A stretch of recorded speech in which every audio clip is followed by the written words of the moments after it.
بسم اللہ الرحمن الرحیم۔ محترم ناظرین، کیا آپ جانتے ہیں کہ وہ کون سے پیغمبر تھے جنہیں اللہ تعالی نے موت سے پہلے ہی زندہ آسمانوں پر اٹھا لیا تھا؟ وہ کون سی شخصیت تھی جنہوں نے انسانی تاریخ میں سب سے پہلے قلم اٹھایا اور لفظوں کو زندگی دی؟ اور کیا آپ کو معلوم ہے کہ وہ کون سے عظیم نبی ہیں جن کا ذکر سن کر ملک الموت یعنی حضرت اسرائیل علیہ السلام بھی حیران رہ گئے تھے؟ محترم سامعین، آج ہم ایک ایسے عظیم الشان نبی کی داستان سنیں گے جن کے علم اور حکمت نے دنیا کا نقشہ بدل کر رکھ دیا۔ ویڈیو کو آخر تک لازمی دیکھیے گا، کیونکہ آج آپ کی معلومات میں وہ اضافے ہونے والے ہیں جو شاید آپ نے پہلے کبھی نہ سنے ہوں گے۔ السلام علیکم ورحمۃ اللہ وبرکاتہ۔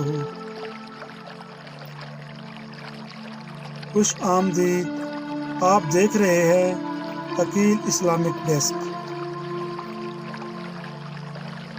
اگر آپ بھی اللہ کے ان برگزیدہ بندوں کی زندگی سے سبق سیکھنا چاہتے ہیں اور اپنی ایمانی روح کو تازہ کرنا چاہتے ہیں تو ابھی ہمارے چینل کو سبسکرائب کریں اور اس ویڈیو کو لائک کر کے ہماری حوصلہ افزائی کریں۔ آپ کی محبت ہی ہمارا اثاثہ ہے۔ حضرت ادریس علیہ السلام حضرت آدم علیہ السلام کے بعد تیسرے نبی اور رسول ہیں۔ آپ علیہ السلام کا اصل نام اخنوخ تھا، لیکن اللہ کی کتابوں کا کثرت سے درس دینے کی وجہ سے آپ علیہ السلام کا نام ادریس مشہور ہو گیا، جو عربی کے لفظ درس سے نکلا ہے۔ آپ علیہ السلام حضرت شیس علیہ السلام کے پڑپوتے تھے، اور آپ علیہ السلام نے اپنی زندگی کے ابتدائی سالوں میں حضرت آدم علیہ السلام کی صحبت سے بھی فیض اٹھایا تھا۔ محترم ناظرین، پہلے قلم کار اور درزی انسانیت پر حضرت ادریس علیہ السلام کے احسانات بے شمار ہیں۔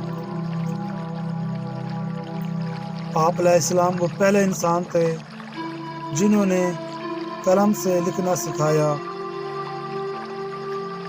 اس سے پہلے علم صرف سینہ بہ سینہ چلتا تھا۔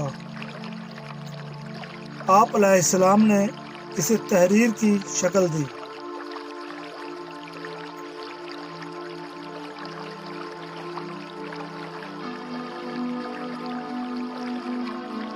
محترم سامعین، لباس سینا، اس سے پہلے لوگ جانوروں کی کھالیں پہنتے تھے۔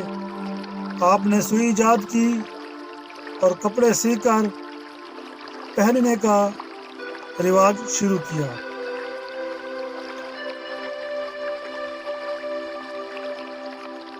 علم فلکیات اور ریاضی، ستاروں کی چال، حساب کتاب اور پیمائش کے ترازو بھی سب سے پہلے آپ ہی نے متعارف کروائے۔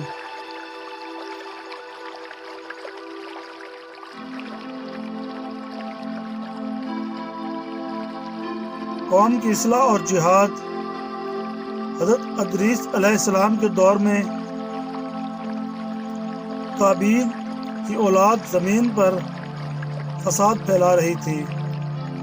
آپ علیہ السلام وہ پہلے نبی ہیں جنہوں نے اللہ کے حکم سے ان سرکشوں کے خلاف باقاعدہ جہاد کا آغاز کیا۔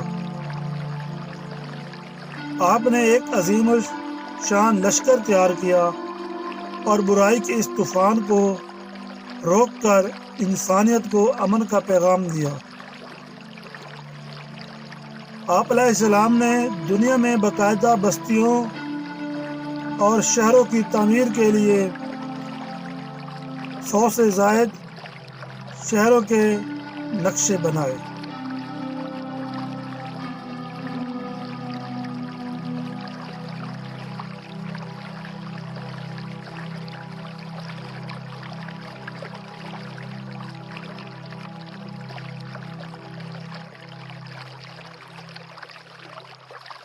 آسمانوں کا